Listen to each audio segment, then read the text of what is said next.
Yang pertama itu mengenai dicabutnya PSO Progo dan kereta-kereta yang lain. Kenapa kami spesifik ke Progo? Karena selama ini kebetulan kami naiknya Progo, tapi sebenarnya fokus kami tidak hanya ke Progo, tapi dicabutnya PSO pada kereta ekonomi yang selama ini dikenal sebagai kereta ekonomi subsidi atau PSO seperti Progo, Gunawan, kemudian Gaya Baru Malam yang melewati rute Solo, Jogja. Poinnya adalah ini Pak, ketika informasi sosialisasi kemarin per 1 April itu kereta Progo naik menjadi 110 dari sebelumnya 75.000. Sementara di kereta yang lain yang ekonomi juga, misalkan kayak Mata yang jurusan relasinya itu Pangkal Senen ke Malang itu tetap diberikan PSO sehingga nilai tiketnya, harga tiketnya itu juga harganya sama gitu. Nah kita melihatnya kok dari Jogja dan Malang kok sama harga itu.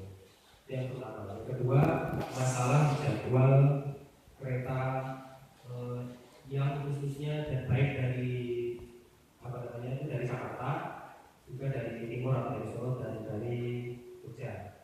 Jadwal kereta Progo yang kami ketahui dari arah timur atau dari arah Jogja itu sekitar pukul 14.30. Kemudian kereta Tujuan dari Solo juga 14.30. Nah, ada keinginan dari teman-teman untuk mengusulkan supaya kereta ini itu ditaruh di atas jam 15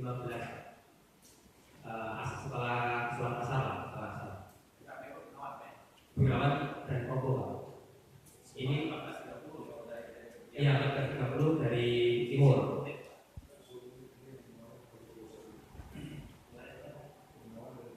Bengawan dari Purwosari kan 14.30 juga Pak. Nah itu di atas jam 15 gitu. Harapannya gitu. Pertimbangannya kenapa? Karena pada prinsipnya kami ya PCKA waktu bertemu atau waktu ketemu dengan keluarga itu bisa lebih lama ya gitu singkatnya.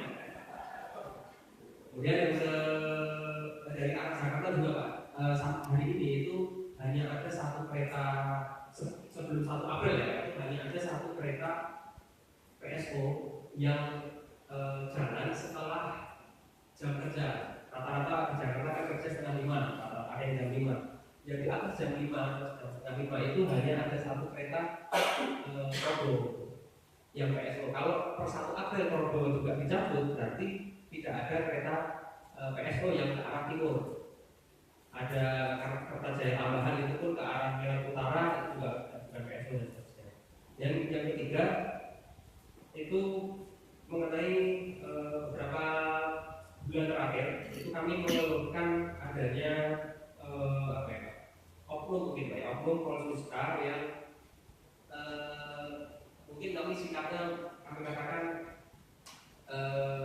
kurang memberikan rasa kenyamanan dan ketenangan lah kira-kira gitu bagi penumpang. Jadi ada satu kasus misalkan dalam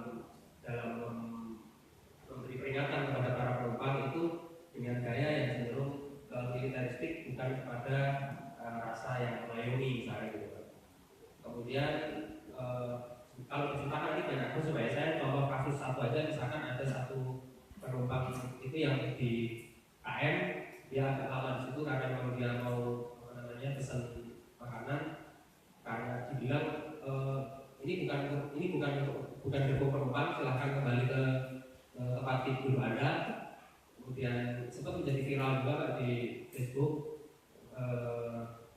dan saya rasa itu salah satu contoh aja Pak, tapi banyak juga yang lain. Kemudian yang keempat ini yang sebenarnya masalah paling penting juga Pak, itu tidur di gerbong kereta dalam perjalanan Pak. Kebiasaan teman-teman PJKA ini kalau misalkan dari Jakarta atau dari arah timur dari Solo atau Jogja itu di sepanjang perjalanan atau ketika malam tiba itu tidur Pak. dalam rangka supaya harinya kalau misalkan dari arah timur sampai Jakarta ya sudah fresh, sudah bisa bekerja dengan tidak ngantuk dan seterusnya. Sementara kalau dari arah Jakarta juga sama.